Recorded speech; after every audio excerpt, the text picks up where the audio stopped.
अस्सलाम वालेकुम स्टूडेंट्स। जैसा कि आप जानते हैं मेरा नाम है खालिद महमूद और आज हम जो टॉपिक डिस्कस करने वाले हैं वो है हमारा रिलेटिव अबंडेंस। कि रिलेटिव अबंडेंस होती क्या है, किसकी पढ़नी है हमने, आइसोटोप की। कि रिलेटिव अबंडेंस क्या है। तो ये बेटा टॉपिक क्यों पढ़ना पड़ा, देखिए कि फॉर एग्जाम्पल बेटा हमारे मतलब पीरियोडिक टेबल है तो नाइट्रोजन का हम हमेशा जब न्यूमेरिकल सोल्व करने के लिए जो मैथ्स यूज़ करते हैं वो हमेशा हम क्या लगाते हैं, 14 लगाते हैं। मैं भी आपको मिसाल देता हूँ। फॉर एग्जांपल बेटा मेरे पास ये HNO3 है, मैं पेपर में क्वेश्चन आ जाता है कि इसका मॉलिक्यूलर मैथ मालूम करें। आप हाइड्रोजन का +1 लगा देते हैं, नाइट्रोजन का 14 लगाते हैं, ऑक्सीजन का 16 लगाते हैं और यहाँ पे 3 है तो ऐसे, तो यहाँ पर हो जाएगा +1 +14 +48 और ये बन जाएगा हमारे पास 63 AMU। अब ये आंसर आया, लेकिन बेटा आपने यहाँ पे 14 लगाया, यहाँ पे ऑक्सीजन का 16 लगाया, तो ये कैसे पॉसिबल है। हाँ, आपने ये कहा सर जी कि हमने कल मैथ्स मालूम करना सीखा था, कि जब आपने कहा था कि हमने रिलेटिव मैथ्स मालूम किया था, कार्बन के जो यूनिट्स फाइंड किए थे उसको हमने मालूम कर लिया था। ये बेटा अगर आपने ये हमारा जो वीडियो है रिलेटिव एटॉमिक मास वाला वो नहीं देखा तो स्टूडेंट्स आप ये सर्च करें relative atomic mass lecture number 2 और आपको यहाँ पे ये मिल जाएगा। तो अब बेटा जो है ना रिलेटिव अबंडेंस, यहाँ पर हमने नाइट्रोजन का यूज़ किया 14, इसका ऑक्सीजन का किया 16। तो स्टूडेंट्स ये क्यों, मैथ्स है हम मानते हैं। आइसोटोप हमने पढ़ा था, डेफिनेशन क्या थी कि सेम एटॉमिक नंबर पर डिफरेंट मास नंबर, ये हमने पढ़ा था कि आइसोटोप की तारीफ होती है। अब आइसोटोप जब हमने नाइट्रोजन के देखे तो इसके 2-3 आइसोटोप थे, 2 आइसोटोप थे, और इसी तरह 14 और 15। ऑक्सीजन के 3 आइसोटोप होते हैं, 16, 17, 18। अब हमने 18 वाला मास क्यों नहीं यूज़ किया, हमने 17 वाला मास क्यों नहीं यूज़ किया, हम 16 ही मास क्यों यूज़ करते हैं। इसी तरह नाइट्रोजन के भी हमने पढ़े थे हाइड्रोजन के 3 आइसोटोप हैं, 1 2 3, प्रोटियम ड्यूटियम एंड ट्रिटियम। वैसे 2 ही होते हैं, एग्जिस्ट करते हैं, 2 ही एग्जिस्ट करते हैं, प्रोटियम एंड ड्यूटियम। लेकिन हम हाइड्रोजन का जो मैस है हमेशा 1 ही क्यों लेते हैं, 2 क्यों नहीं लेते। तो ये चीज़ें बेटा अब आपको बताएंगे रिलेटिव अबंडेंस ऑफ आइसोटोप। तो बेटा रिलेटिव अबंडेंस जो होती है ये हमें बताएगी कि कौन सा एटॉमिक मास आपने न्यूमेरिकल को सोल्व करने के लिए किस आइसोटोप का मैस हमने यूज़ करना है। तो शुरू करते हैं रिलेटिव अबंडेंस। डेफिनेशन करते हैं स्टूडेंट्स हमारे पास डेफिनेशन आएगी, the percentage of different isotope, the percentage of different isotopes in a given sample।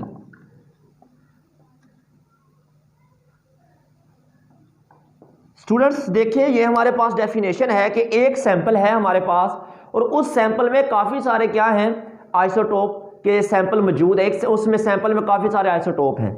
अब मैं कहता हूं फॉर एग्जांपल मेरे पास जो सैंपल है उसमें ऑक्सीजन के आइसोटोप मौजूद हैं और उस सैंपल में हमारे पास ऑक्सीजन के आइसोटोप हमारे पास क्या कौन कौन से आ सकते हैं, हमारे पास 16 है, 17 है, 18 है और मैस तो वो तो सेम रहेगा, डिफरेंट एटॉमिक नंबर तो सेम रहेगा, मैस डिफरेंट होता है।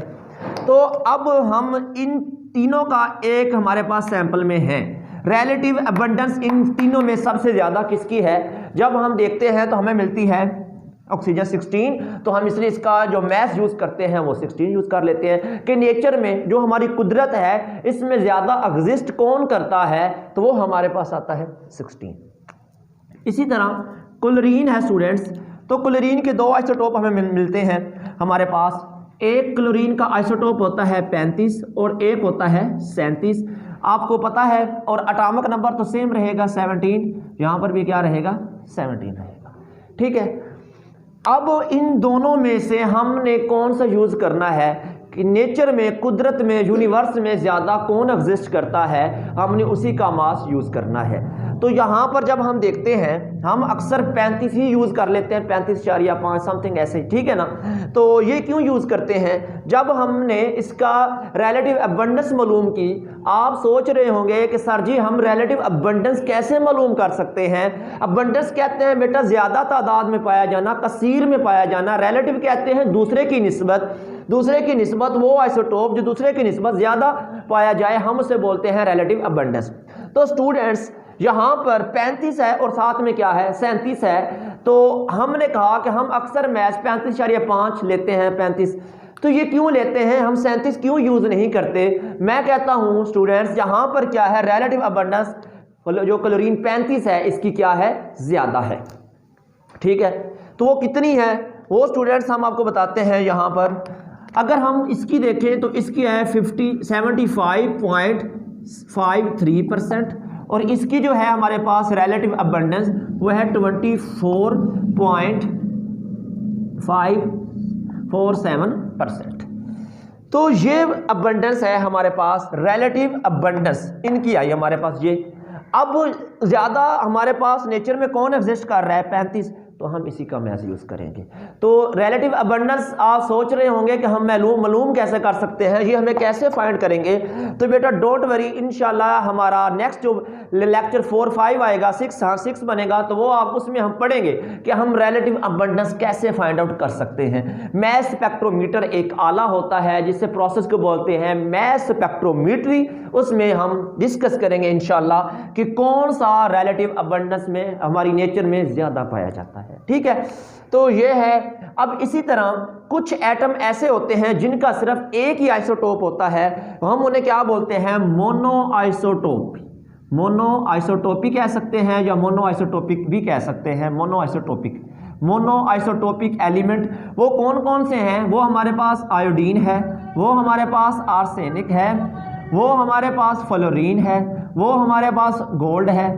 तो ये जो है स्टूडेंट्स ये ऐसे एलिमेंट्स हैं जिनके क्या हैं हमारे पास क्या होते हैं मोनो आइसोटोपिक है, जिनका क्या होता है एक ही आइसोटोप होता है। क्या होगा? एक ही आइसोटोप मौजूद होगा इनका, इसे बोलेंगे mono isotopic element.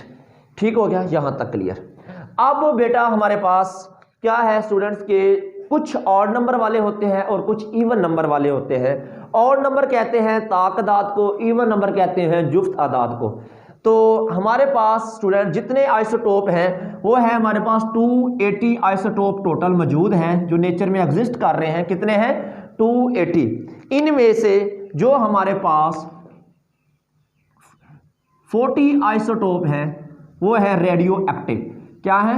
Radio active. Radio active क्या होते हैं? जो खुद ब खुद क्या करते हैं? शुआएं खारिज करते हैं। और 240 हैं वो रेडियो एक्टिव आइसोटोप नहीं है। ठीक हो गया?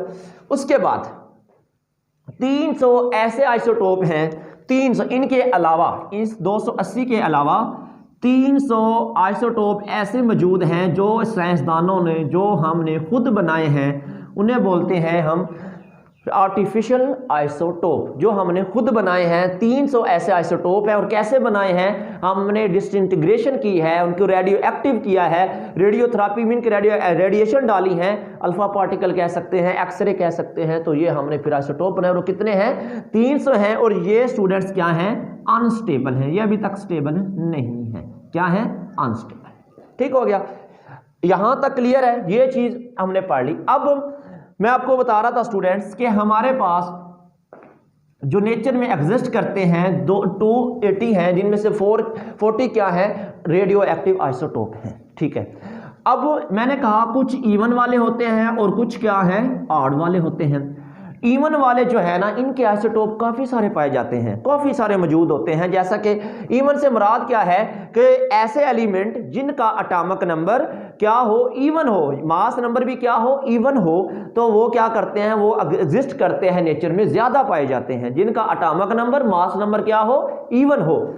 एटॉमिक नंबर कह लें, सिंपल एटॉमिक नंबर जिनका इवन हो, जुफ्त में हो, जुफ्त तादाद में हो, वो क्या करते हैं नेचर में ज्यादा पाए जाते हैं। अभी ऑक्सीजन के देखें तो 3 है। इसी तरह आपके बुक में एक टेबल बना हुआ स्टूडेंट, देखिएगा वहां पर जो जुफ्त वाले हैं उनके आइसोटोप आपको ज्यादा नजर आएंगे, जो ताक वाले हैं उनके 2 से ज्यादा आइसोटोप मौजूद नहीं होते। तो हम कहेंगे इवन एटॉमिक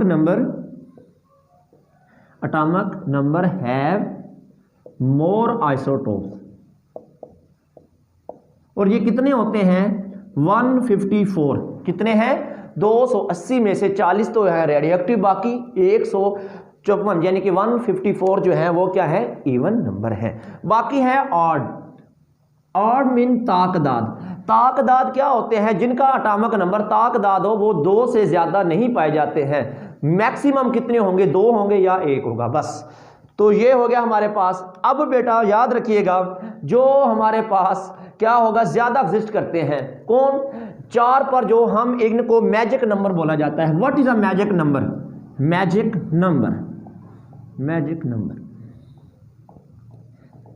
मैजिक नंबर क्या होता है स्टूडेंट्स? हमारे पास ऐसे एलिमेंट्स जो मल्टीपल हो 4 का, जिनका मास क्या हो? मल्टीपल हो 4 का। लाइक ऑक्सीजन है हमारे पास, लाइक मैग्नीशियम है हमारे पास, लाइक हमारे पास सिलिकॉन है, लाइक हमारे पास फेरक है, कैल्शियम है, और लाइक हमारे पास क्या है? फेरक है। ये स्टूडेंट देखें सारे क्या हैं? 4 पर डिवाइड होने वाले हैं, मल्टीपल हैं किसके? 4 के। तो ये 50% पाए जाते हैं अर्थ क्रस्ट के ऊपर, जमीन के ऊपर। कितने पाए जाते हैं? 50%। याद रखिएगा स्टूडेंट्स, कितने मौजूद होते हैं? ये 50% अर्थ क्रस्ट के ऊपर ये मौजूद होते हैं। हम इन्हें मैजिक नंबर भी बोलते हैं। ये मल्टीपल हैं 4 के, यानी कि 4 के साथ मल्टीप्लाई भी होते हैं, डिवाइड भी हो सकते हैं। और ये हमारी जो नेचर है, जो एग्जिस्ट करते हैं, ये 50% क्या करते हैं? पाए जाते हैं। तो स्टूडेंट ये था हमारा आज का टॉपिक, जिसमें हमने सीखा रिलेटिव अबंडेंस क्या होती है, जिसके हमने काफ़ी सारी रिलेटिव अबंडेंस को डिस्कस किया। मोनोआइसोटोपी क्या होता है, मैजिक नंबर क्या होता है, इवन और ऑड का, ये सारी चीज़ें हमने स्टूडेंट डिस्कस की। अब इंशाल्लाह जो नेक्स्ट हमारा लेक्चर होगा वो हम देखेंगे कि ये जो अबंडेंस आई है तो ये कैसे आई है। तो देखते रहिएगा, इंशाल्लाह जल्द ही हम लेक्चर ने अपलोड करेंगे, जिसमें आपको ये सिखाएंगे कि रिलेटिव अबंडेंस हम किसी भी एलिमेंट के आइसोटोप की कैसे फाइंड आउट कर सकते हैं। तब तक दीजिए इजाज़त। ओके बेटा, खुदा हाफिज़।